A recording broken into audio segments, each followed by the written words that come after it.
जय हिंद दोस्तों। आज का टॉपिक है टॉप 5 एफएमसीजी कंपनीज। अगर आप एफएमसीजी कंपनीज में अपना इन्वेस्टमेंट करना चाहते हैं तो ये वीडियो आपको हेल्प करेगा कि कौन सी कंपनीज है जिनको हम फाइनेंशियल बेसिस पे और मार्केट की पॉपुलैरिटी के बेसिस पे, फ्यूचर ग्रोथ की बेसिस पे कौन सी कंपनीज में हम इन्वेस्ट कर सकते हैं और अगले आने वाले 10 सालों में हम अपना अच्छा खासा प्रॉफिट बुक कर सकते हैं।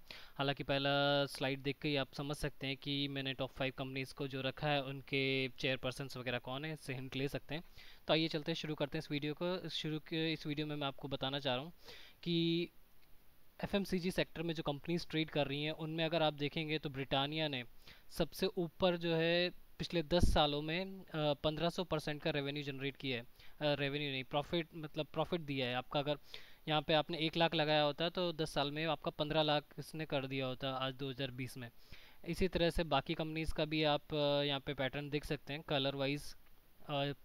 और अगर आप आईटीसी की बात करें तो इसने सबसे कम प्रॉफिट दिखाया है। अगर पिछले 10 सालों में बात करें तो 1 लाख का इन्होंने सिर्फ 1.5 लाख ही किया है 10 सालों में, क्योंकि इसका परसेंटेज ऑफ रिटर्न काफ़ी कम रहा है, 40%, 48% के आसपास रहा है 10 सालों में।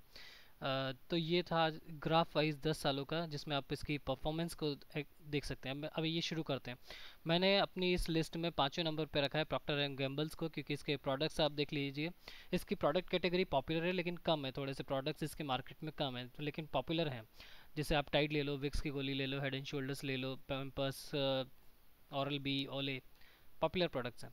इसके बाद मैंने चौथे नंबर पर रखा है गोदरेज कंज्यूमर्स को। आप इसका मार्केट शेयर के हिसाब से बात कीजिए, हाउस होल्ड इंसेक्टिसाइड्स, मतलब जो आप गुड नाइट यूज़ करते हैं, काला हिट, लाल हिट यूज़ करते हैं वगैरह वगैरह, तो ये सब का मार्केट शेयर 50% है। यानी बाजार में जितने भी गुड नाइट बिकते होंगे, इस तरह के सेक्शन में जितनी भी इंसेक्टिसाइड्स बिकते हैं उसमें 50% तो यही अपना मार्केट शेयर होल्ड करते हैं। मार्केट शेयर का मतलब ये है। रेवेन्यू के टर्म्स में बात करें तो इंडिया में इनका बिजनेस 54% के आसपास है। इंडोनेशिया, अफ्रीका में और यहाँ भी अदर कंट्रीज़ में भी अपना रेवेन्यू जनरेट कर पा रहे हैं। प्रोडक्ट वाइज ब्रेकअप की बात करें तो हेयर ऑयल्स में इनका सबसे मैक्सिमम रेवेन्यू जनरेट होकर आता है 32% का। हेयर केयर्स में एक्चुअली कलर्स बनाते हैं ये लोग, क्योंकि गोदरेज के जो कलर्स आते हैं वो आपने कभी ना कभी तो यूज़ किए होंगे बालों को काला पीला करने के लिए। इसके बाद ब्रांड्स की अगर हम बात कर लें तो देख लीजिए, इसके ब्रांड्स में है सिंथोल, गोदरेज नंबर 1, एसर जो एयर प्योरीफायर है, Ezee, Lal HIT, good night,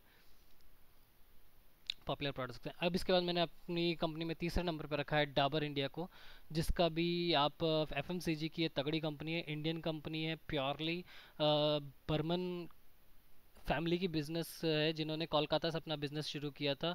इन्होंने सिर्फ अपना एक डॉक डॉक डाबर का मतलब इन्होंने एक शुरू जो है डॉक्टर के हिसाब से हुआ था, मतलब एक आयुर्वेदिक मेडिसिन से बेचना शुरू किया था इन्होंने कोलकाता, और बाद में ये कंपनी ग्रो होते होते होते आज ये मल्टीनेशनल कंपनी बन चुकी है। इसका इंडिया में जो रेवेन्यू है 72% का है, और बाकी यूएस से मिडिल ईस्ट और एशिया में भी ये बिज़नेस कर रही है। इसके अलावा अगर आप प्रोडक्ट ब्रेकअप वाइज अगर आप इसको समझने की कोशिश करें तो हाईएस्ट रेवेन्यू जो जनरेट कर रहा है वो हेयर केयर कर रहा है। इसका वो जो डाबर आंवला तेल है, डाबर वाटिका तेल है, ये सब इसका मैक्सिमम जनरेट कर रहा है रेवेन्यू को। अब अगर इसके प्रोडक्ट्स की बात कर ली जाए तो सारे ही पॉपुलर प्रोडक्ट्स हैं, आप नाम लीजिए और इसी के निकल के आएंगे। च्यवनप्राश देखिए, डाबर का chyawanprash, Dabur honey, Dabur glucose, Glucon D वगैरह आपने देखा होगा, हाजमोला, पुदीना, सारे पॉपुलर प्रोडक्ट्स हैं। रियल फ्रूट जूस में रियल वगैरह। तो ये इस तरह से मैंने अब दूसरे नंबर की कंपनी मैंने रखी है ब्रिटानिया को, जिसका भी बिस्किट्स के सेक्टर में इसका कोई कंपटीशन ही नहीं है एक तरह से।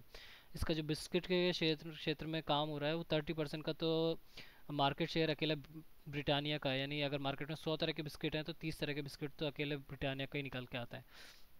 अगर रेवेन्यू की टर्म्स में बात की जाए तो इंडिया में इसका मैक्सिमम बिजनेस है, 94% का रेवेन्यू इंडिया से है, और रेस्ट ऑफ द वर्ल्ड में 6% का रेवेन्यू जनरेट कर रहे हैं। और अगर प्रोडक्ट वाइज बात करें तो बिस्किट ही सबसे ज़्यादा इनका रेवेन्यू 80% के आसपास जनरेट कर रहा है। प्रोडक्ट्स भी आप देखेंगे तो सारे ही पॉपुलर प्रोडक्ट्स हैं। मैं पॉपुलर प्रोडक्ट्स इसलिए बता रहा हूँ हर एक स्लाइड में, क्योंकि देखिए जिसका प्रोडक्ट ज़्यादा बिकेगा उसका रेवेन्यू भी ज़्यादा होगा, सीधी सी बात है। जिसके ज़्यादा अच्छे प्रोडक्ट्स होंगे मार्केट में, पब्लिक जिसको पसंद कर रही है, वो प्रोडक्ट्स आगे 10 सालों में भी बने रहेंगे मार्केट में, और वो उतना ही रेवेन्यू जनरेट करते रहेंगे और आपका पैसा भी उसी हिसाब से ग्रो करता रहेगा। अब पहले नंबर पे जो मैंने कंपनी रखी है उसका नाम है हिंदुस्तान यूनिलीवर।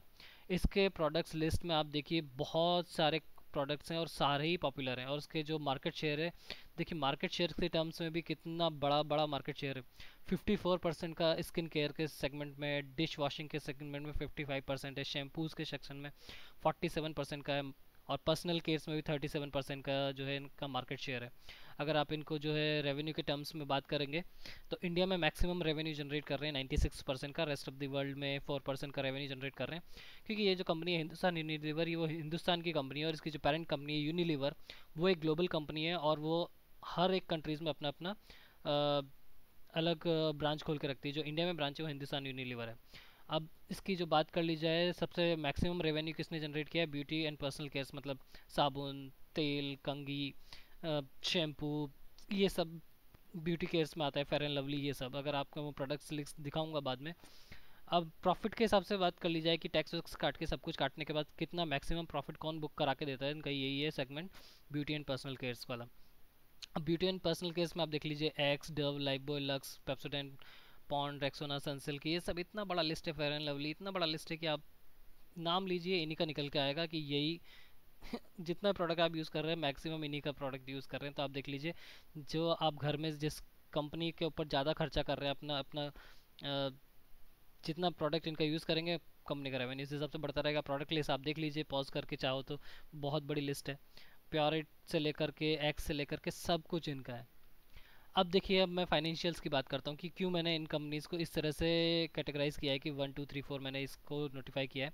आप थोड़ा सा अगर स्लाइड को पोज करके भी देख सकते हैं। अगर इसमें आप देखेंगे तो मैंने जो है क्राइटेरिया रखा है कि करंट मार्केट प्राइस से इनका जो बुक वैल्यू है उसके हिसाब से ये कौन सस्ती कंपनी इस वक्त है और कौन महंगी। प्राइस टू अर्निंग रेशियो के हिसाब से, प्रॉफिट ग्रोथ के हिसाब से मैंने रखा है, आरओसी यानी रिटर्न ऑन कैपिटल एम्प्लॉयड के ऊपर मैंने डिसाइड किया कि कौन सबसे ज़्यादा रेवेन्यू जनरेट कर रहा है अपनी इक्विटी के ऊपर।